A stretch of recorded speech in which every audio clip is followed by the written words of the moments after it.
Hi, welcome to the Garden Path Podcast. This is Season 2, Episode 8, and I'm your host, Misty Little.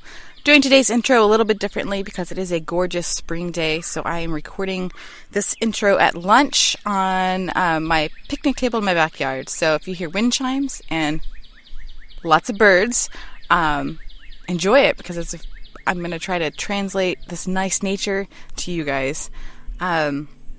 Before I get started introducing today's guest, I wanted to announce that I'm doing a little trial of something that I hope to continue on in further seasons. I would like to do a book club. I've heard it on other podcasts, and I've really enjoyed it. Oh, the bells are a little loud there. So I thought I would start with The Secret Garden by Frances Hodgson Burnett. It's a child classic, and I've read it several times in the past. It's been probably a decade since I've read it, but I thought it would be something fun and would be able to relate to a lot of other gardeners as well. Plus, it's kind of one of those books that makes you wish you had that kind of garden. I definitely don't think I could get that cottage garden English country look here in Southeast Texas, but I might like to dream about it. So going to let you guys know about that now so you can pick up the book if you already have it, or maybe you get it from the library, find it at a used bookstore, and take the next few weeks to sort through that and read it. I'm going to be discussing it with Elizabeth, who was on episode 1-7 last year. We're both big readers. We talk Outlander series on one of her podcasts, so we're definitely, she's my go-to book reader. So I think that will air sometime in early or late April, kind of winding down the second season of the podcast. And I'll remind you guys over the next few episodes as well to do that. So also, you can find me on Instagram at The Garden Path Podcast. You can find me on YouTube on The Garden Path Podcast. And drop me an email if you want at thegardenpathpodcast@gmail.com. Man, those chimes are loud. I am going to go ahead and introduce my guest for today, and it is Renee Garner. She is an artist based out of North Carolina, and we've known each other online for at least 10 years, if not a little bit longer than that, back when garden forums and garden blogs were kind of in their heyday. I think I actually met her on the Gala Trails Grow Girl forums back when those were up. I think it was Seed Swap, and followed her blog, and just over the years we've just kind of gotten to know each other in that way. And I've actually tried to get her on this podcast for a long time now, but it can be kind of tricky coordinating my schedule and the guest schedule. So we finally pinned down a date and had a conversation a few weeks ago. It wasn't as long as we wanted. I had to do it on my lunch hour, and she had a little kid at home, so you'll hear him at the end. Kind of funny. But I hope you guys enjoy the episode. If you have any questions, feel free to leave a comment on the blog post, and I'll put the show notes will be up on thegardenpathpodcast.com for the things that we talked about. So enjoy the episode, y'all.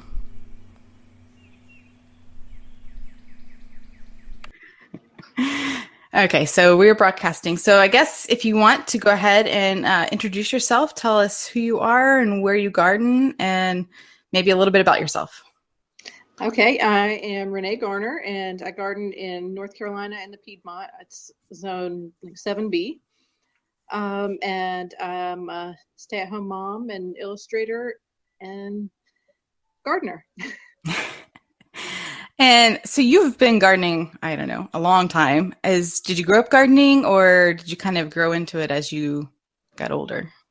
I didn't grow up gardening, but when I moved back into this house in my early 20s, it's the house that my grandparents built, and my grandmom did a lot of planting around the yard. So I kind of wanted to learn about gardening and taking care of what she planted. So that's what got me first interested. And then I joined the You Grow Girl forums and just kind of got hooked from there. Yeah, that's where I found you, and that's been so long ago, 12 years ago or something. Yeah, I know.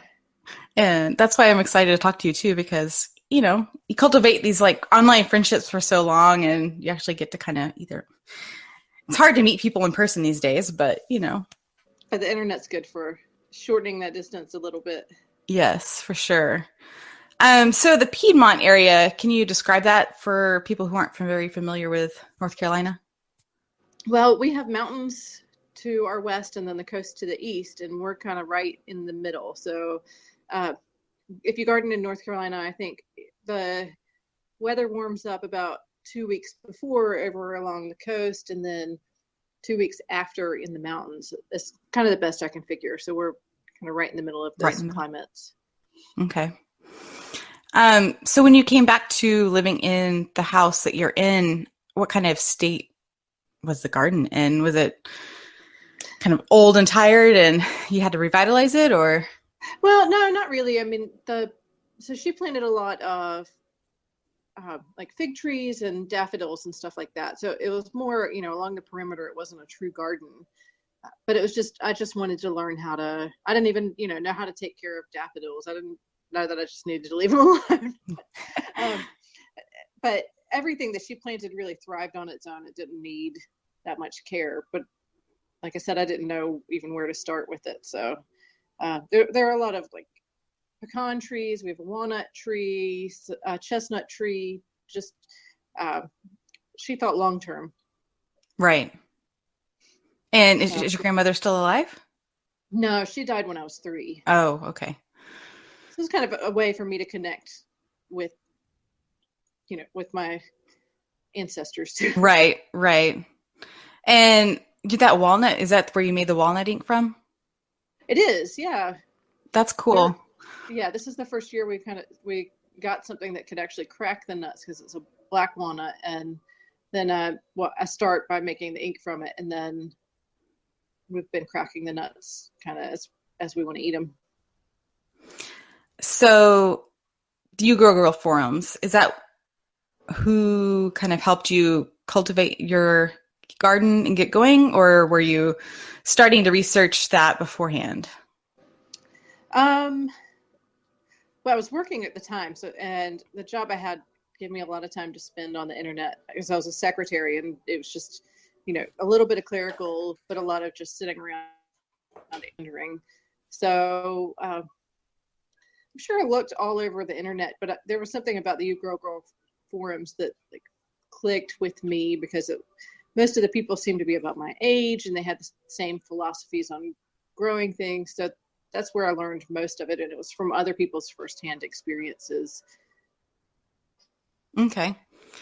I've noticed in your blogs, well, you haven't blogged a lot lately, but in your gardening blogs over the years that you definitely do a lot of interplanting. I see a lot of edibles in with ornamentals and Yeah. that kind of thing. What's made you do that? Well, I guess when I first started, I was as interested in ornamentals as edibles, but now my interest is in more like perennial edibles,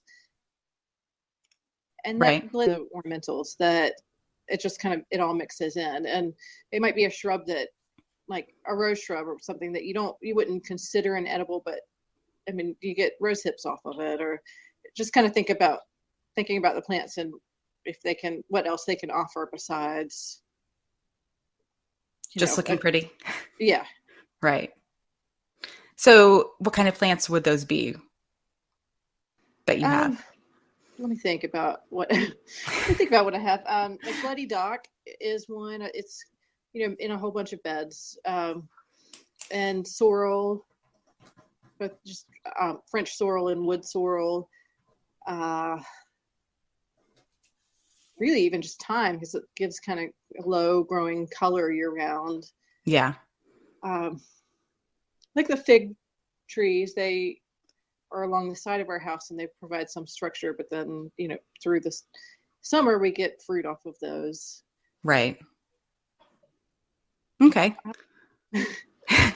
I was just trying to think of some other plants that people might not be thinking about when they're landscaping and Yeah, I'm incorporating. trying to go through our yard and remember what we have.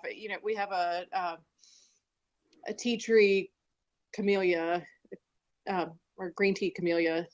So that one, is pretty and it puts off flowers, but one day I'd like to try and make tea from it and just kind of get some. We have lots of elderberries. They have pretty flowers and pretty berries, but you can use those as well. So Right. Yeah, I've always wanted to do the elderberries. I see it wild all the time. I've just never tried to cultivate it and get it going in our yard. yeah, Did it? we spend so much money on dried elderberry. I had to do it. Did you buy the plants or did you like collect berries or how did you get that started? One person, when I did a permaculture design certificate course, and I got a twig there from somebody, but then I've gotten other ones from Gardens of the Blue Ridge, I think, online. I bought a couple from them. So I've tried to kind of diversify the stock a little bit in case one of them doesn't make it, but they've all done pretty well so far. Right. And you said you took a permaculture design class. How was that? It was great. It was like 10 days on a farm in Georgia. And so it was a pretty short course for a lot of the permaculture courses, but it was just overall a great hands-on learning, and it opened my eyes to new ways of thinking about doing things. Did you do that before kids or after? I had signed up for it before kids and found out between signing up and going to it that I was pregnant with Mabel. So. Oh, okay. Yeah, I really kicked myself because they had some permaculture classes with oh gosh, I can't think of the group now. It's in Houston there, and big on the community gardens. They kind of support the community gardens around here. They have a lot of permaculture classes, and before I had my son, I had thought about going, and I really kind of wish I had invested that time to do that, because now I'm like, well, I'm not going to be doing that anytime soon. Yeah. So it gets easier the older they get. The younger they get or the older they get, I think. Right now you're kind of in that stage where it's hard to get away for anything. yes, definitely. I guess with that, talking about gardening with kids, how has that happened for you? Has it been kind of a struggle and years when things don't really get going, or, I mean, your kids are getting older now. Yeah, and it's getting easier. But yeah, I mean, there have been years where I've just kind of had to say it's not going to happen this year. The good thing about when I was working in the community garden was that I could take the kids or not take them. And either way, I could still get my gardening fix. Here at home, it's been harder because they've been at really needy ages. Right. And then when that happened, I had to kind of let go and not have so much control over the gardening I did, and be okay with them digging in the dirt. And, if I'm trying to plant something, it may not work out like I hoped it would. And I just had to get myself okay with that. And are they interested in gardening, or are they just more like kind of play with you while you're outside? It depends on the day. Really. Sometimes they're interested and they always have lots of questions. And last year during the spring, everything that I planted, Fox liked to call carrots. He was always interested in that. And I think that was because carrots were really a surprise for him, that you could pull up this orange or whatever color in the soil, and and food came up. But they have questions, and they'll get out there and they'll help me plant things. And then some days we have a swing set out there, and some days they don't want to help me plant. They just want to play on the swing set or play in the sandbox or something. But I think it's good to be flexible with both. Not make them garden, but if they have questions, answer the questions and show them the interesting stuff that's happening in the soil and all the bugs and the worms and stuff. Right. Yeah, it's definitely getting to be a better situation for me too, because there was a time when, okay, everything's going in his mouth and everything's being pulled up, and okay, I can't focus, but the three minutes to pull this weed, and okay, we're moving on. But finally set up a little spot in the vegetable garden for him. Like, okay, this is your section. You can dig. Just don't put too much soil out in the path here. Yeah. So we can spend, 15 or 30 minutes out there now instead of what we were. So. Yeah. Does he stay in his area, or is he interested in He is definitely getting better as the months go by. So like maybe 2 months ago, he would have just climbed in the bed and done whatever. But now he's being able to listen and follow the directions a little better. So Yeah. that helps. I think at any age, and we worked with kids in the community garden, any age it's hard to tell them not to step on the soil. Right, right. That's the hardest thing to get through. And beyond that, they start getting curious and they want to see what's going on, or and watch food grow or watch flower grow. Yeah. Yeah. Yeah. He helped my husband plant some sugar snap peas, and that's fun. But um, other than that, he hasn't really helped plant too much, but he likes to water. He likes watering things. Wait, So, sorry. A phone call was coming in. I'm sorry. oh, that's okay. What did you say? I didn't hear you. I was just saying that my husband has helped him plant sugar snap peas. And so beyond that, he hasn't really helped plant too many things, but he does like to water, Yeah. So that's helpful. Yeah. Watering is helpful. And with my kids, at least, getting them good, like sturdy tools instead of just, plastic. Like, it's easy to find plastic gardening tools, but to give them the same tools I use has been really helpful. They seem to take it more seriously, I think. Right, because if the adult's using it, then hey, I could use it too. So. Yeah, and you have to tell them, be careful with this, or this is kind of sharp, or and they live up to that responsibility when you give it to them. Right. Yeah, I might try that next year. We still got all the plastic tools right now, so yeah.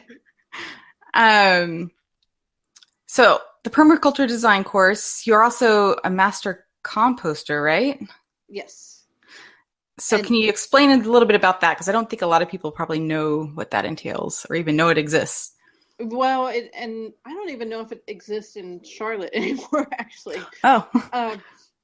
It might. The last time I saw, they had it back up on the site, but it's a program that has recently been a priority for Charlotte Waste Services. So it was through the county, and you sign up, and you take that's another week-long course, but this one you don't live outside of your home. You just go for 2 hours a day for a week, and you learn all about composting, from the basics on up to other methods of composting, like bokashi and stuff like that. And so you get this really learning intensive course that it prepares you to go out into the community and teach other people to compost as a way to divert food scraps from the waste stream.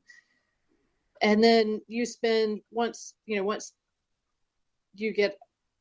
finish the course, you're supposed to spend several hours a year teaching people in the community, and sometimes it's churches, sometimes it's scout troops and stuff like that, how to make a basic compost bin. So is it kind of like, I guess it's like, Master Gardener, where you got to kind of volunteer to keep your credits up kind of thing? Yeah. Okay.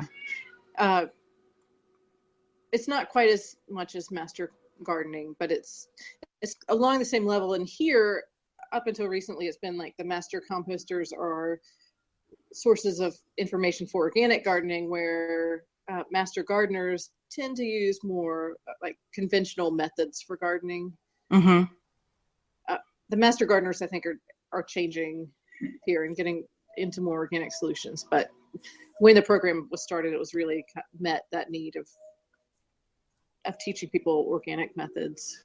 Right. So what would you say are some of the most, I guess, the mistakes composters make that you would tell them not to do? When you're building your bin, so I think underwatering, it was really the most surprising thing for me, and probably the thing most people don't do enough of, is that you really want your leaves and everything to be moist, and it takes a lot of water initially to get that started. Once you have it in place, it doesn't take, you don't really need to upkeep the water amount, but once you're getting started, you really need to make sure you put the hose in there and get it kind of drenched. Right. And what about any particular things that you shouldn't put in there? I mean, I know, but for the listeners. Meat products like mayonnaise or oily products, I guess, butter and stuff like that shouldn't go in there. If you're doing bokashi, if you want like a small scale composting in-house method, bokashi, you can compost meat scraps and oily stuff. But I've never heard of that method. Can you talk about it a little bit? Bokashi is, I guess it's a Japanese method, and it's kind of, you get this bucket, and if you search online for bokashi, it'll show you. There's a bucket that has a tap at the bottom, and you can make your own or you can buy one. And you put your food scraps in, and then you kind of lightly dust the top with the bokashi bran, which is an inoculated bran. It's got microorganisms that kind of pickle the scraps. They don't start rotting immediately. They pickle. And okay. And then you fill up your bucket, each time layering food scraps and then the bran. And then after your bucket is full, I think you leave it. It's been a while since I've done bokashi weeks, and then you bury it. And if you're using something like, I know people bokashi their dog poop and stuff like that, then you would bury it in an area where you aren't growing food. But otherwise, it's safe for food growing, and it turns into compost really quickly once you've got it buried. I'll have to check that out. I've never heard of it. That sounds really interesting. Yeah, and it's really space saving. So it's good for people in apartments or, like when I was better at keeping up with it. That was another thing that kind of dropped when I had kids, was keeping up with the worm bin and keeping up with bokashi. But we would, roast a chicken or two a week, and you can throw the bones and scraps right in there. So it was perfect for us. One day I'll get back to it. Yeah. That's really cool. You're also interested in herbs, and I've seen you go to other herbal classes and trying to get into herbal medicine. I'm not that familiar with it. I mean, I grow some herbs, and I've made like some teas from mint and things like that, but that's basically all I've done. What's your interest in that, and how have you, I guess, learned more about herbs? Well, I'm still really new to it, and I've gotten a couple books. I haven't quite found a book that really satisfies my interest in it, as far as like covering everything I want it to cover and the herbs that I'm interested in. But I kind of pick an herb, and I guess it started at that permaculture course where they were talking about elderberries and the healing properties of elderberries. And we learned about tincturing, which I'd never done before. And so it's kind of, I came home, we used elderberries or started using them through the fall and winter, and I found there was some merit to it. It actually did improve our immunity. Mm-hmm. And so then, since then, it's kind of, I find an herb that I'm interested in, and I'll try it, and I'll get to know it, and I'll learn if it helps or if I don't feel like it helps, and then I'll add that to the medicine cabinet, so to speak, and then move on to the next one. But most of it's learning from other people so far, just word of mouth, and somebody saying, "Hey, try this." And so the elderberries, or you're like drying the berries, or you're making. Yeah, so you dry the berries, and you can either tincture them when you tincture, you use either vodka or Everclear or something like that. So you can tincture them, or you can make them into a syrup with honey. So you just boil them in water until the water reduces significantly, and then you add honey to it. My family likes it with a little bit of cinnamon or something like that, but it's really simple, but the kids will drink it. It helps, get rid of colds faster. I mean, it's just pretty amazing. It's amazing that a plant that I can grow can do that for us, Right. And I guess that's what keeps me trying to learn about it. Is that's a pretty amazing thing. It's a pretty incredible power to have. So you're drinking this like every day, or just like when you feel like, okay, I might be getting sick? We kind of, when something starts circulating around our family, we'll really pick it up. But you take, it's not a lot. It's like maybe 2 tablespoons a day or something like that. Okay. Huh. Yeah. And if you start feeling like you're getting sick, you can have more. But Right. So what other herbs are you interested in? for medicinal use or just Well, either way. like, Yeah, either way, like just like, regular enjoyment or yeah. Well, oregano is another one that I tincture, and we use that, as an antiviral um, kind of medicine, and so I like that one a lot. But um, I don't know. We grow saffron, and Oh, really? that's a fun one to grow because you get the pretty flowers, and then you get to to enjoy it. Right. And it's another one of those things where you don't really, if you buy saffron from the store, it's expensive, but it also doesn't really have a fragrance. Mm-hmm. And when you harvest it yourself, you actually kind of really understand what the beauty of it is. Right. um, And how much are you planting to get that saffron? we have maybe, I don't know, we had more bulbs at one time, but maybe about like 20 plants or something, enough for us. And that's Okay. about it. Okay. Wasn't sure if you like planted your whole yard or what you did with that. No, I would like to add more, but I haven't, I just haven't gotten around to getting it at the right time of year. But, Right. and it's a weird one that kind of puzzles me because they don't ship it until fall, but it's a fall blooming bulb. And I'd always thought if it blooms in the fall, you plant it in the spring. Spring, right. So I don't know. I don't know what that's about. Maybe you can find a local source of bulbs, or I don't know. That's kind of weird. Yeah. Oh, your showdown with your neighbors a couple of years ago, because you kind of definitely have a more eclectic garden than, typical suburban lot. Is that still going on, or has that been kind of resolved? I wouldn't say it's resolved, but it's kind of a funny thing. I think our neighbors realize that we aren't ones to just kind of back down and let them dictate how we do things. Mm-hmm. So I don't know. Every year in the spring or early summer, we'll get a call from the town saying your neighbor complained again, and we'll say, oh, okay. And then they'll say, well, that's all we had to tell you. We'll say, okay, we'll talk to you next year. Because they can't really do anything about it. We're not doing anything against the law. It's Right. just that people don't like our personal taste. And and they've let us know that, and we've let them know it's okay for them to have opinions, but we're not growing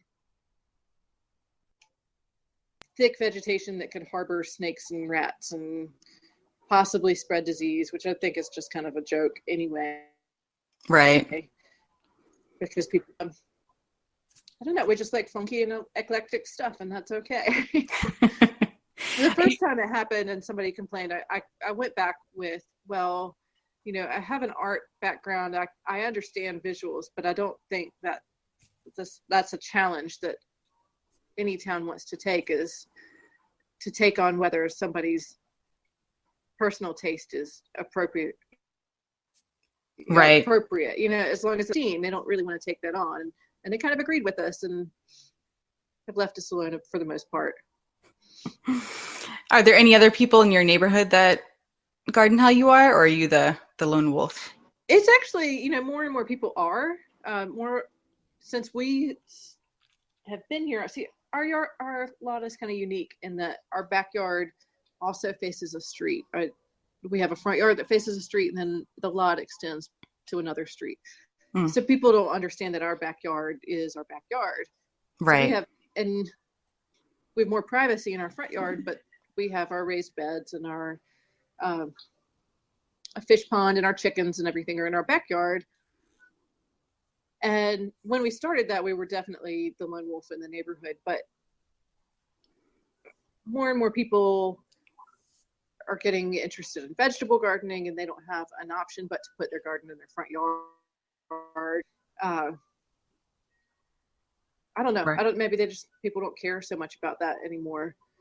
But yeah, there are more and more houses. There's a house down the street that has a full food forest in their front yard. It has an aquaponics set up in their front yard. So Wow. yeah. I mean, that's pretty crazy. Yeah. Yeah, it's good to see though. I mean, we should see more and more of that, Right. Yeah, there's definitely been, I think, the last 10 or 15 years. I just can't believe, I mean, it doesn't seem like 10 years ago was the mid 2000s. I know.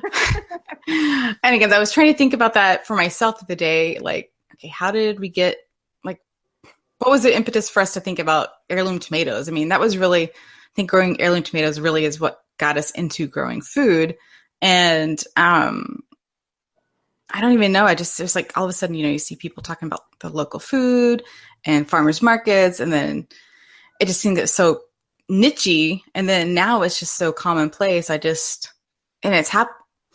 seems like it's happened fast, but I guess it has taken a decade. So yeah, maybe it's really been 2 decades because, organic was really getting popular in like around 2000. And so. Yeah, that's true. Yeah. I mean, when I was, I don't know, 19 or so, I worked at the nature company at the mall, and they had some books on organic gardening, but it was hard to find any other information about it. Now, I mean, you can go anywhere, even to the big stores, and you can find organic stuff. So Right. Well, yeah. Or there's publications in the magazine section, like of, Heirloom Gardener and all these different, gardening magazines. So yeah, it's good, I guess. I think it's definitely good. I mean, I think just being able to grow your own food and try to be more sustainable is just, I don't know where we're heading these days. Yeah. And it's also, it kind of bridges. I was talking to a friend the other day about how when everything seems so political, you can always find, like, even among political differences, you can find common ground with like things like canning and composting and heirloom tomatoes. Right. For sure. Other conversations you can have besides what's going on in the world. So I think that's always a plus. Definitely. Yeah, that's definitely one way to still stay connected when you might be tense in other issues, I guess, for sure. Absolutely. So what do you have on the agenda for spring?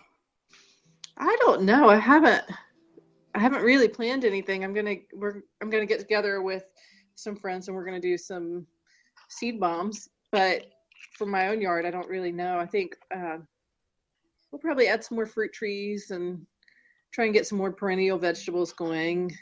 I don't know. Have you had success with tree collards? I haven't. I tried, I guess, last year, and they seemed to take off. And then one day the fungus gnats appeared, and that was the end of it. Yeah, I've tried rooting them a couple times, and they look like they're good for a couple weeks, and then they just rot. Yeah, so there was a woman that lived here, and she had a permaculture homestead on like a half an acre, and she had huge success with them, but she's since moved to Spain. Nice. Yeah, I don't know who's running their homestead. They sold it to somebody who's going to keep it up, but they're not active in the gardening community like she was, so I'm not sure what's going on with them. But I was always jealous of her. I was jealous of her tree collards. Yeah, the people's videos I've watched on YouTube, I'm like, I want mine like that, but they're also in California, so that might be my problem. Yeah. So, what other perennial vegetables do you have? Like Jerusalem artichokes, and I did some walking onions. Okay. The sorrel and bloody dock. Right. We have asparagus with all the strawberries. I don't know. That's a lot. I mean, I need to get on the ball with. I keep trying to do artichokes and they keep dying on me. So I don't know. That's another one I may not be able to do. So Yeah. trial and error. Have you done Jerusalem artichokes or sunchokes? Have you done those? No, I've heard of them too. I've just never I never looked online to try to buy them, but I've never seen them around here at the garden centers. So Yeah, they don't have. I don't think they have a good shelf life. They're hard to store, mm. but I could send you some if you want some. Yeah, I might be willing to try a couple. That would be cool. You have to have a good out of the way spot that really Because they get pretty big. Yeah, they get big, and once you have them, you don't get rid of them. Okay. But I'm good with we have enough space that I'm good with that. But I think you do too. Yeah, I've got plenty of space. I may just have to throw them in the yard somewhere. So yeah. The seed bombs, where do you throw those at? Or are they for selling? No, they're not for selling. I don't know. I just feel like this year I need to plant flowers wherever I can. Right. Sow some beauty. Yeah, that's going to be the point of it. It's just we're going to focus on like edible flowers, which people may or may not recognize as edible, but right. Plant some food and plant some flowers all at the same time. That's cool. Do you have a special like recipe you follow to make them, or? No, we'll find something online. You can go on your own. Okay, that might be my signal to. Yeah, that's fine. Okay. I'll just wrap up. Do you want to tell everybody where they can find you online? Sure, it's Renee-Garner.com, and it's RENEE-Garner GARNER.com. Okay, cool. And I'll put your Instagram on and Twitter on and like that on the show notes too for everybody. So, okay. Thanks for chatting. Talk to you later. All right, good to talk to you. All right, bye. Bye.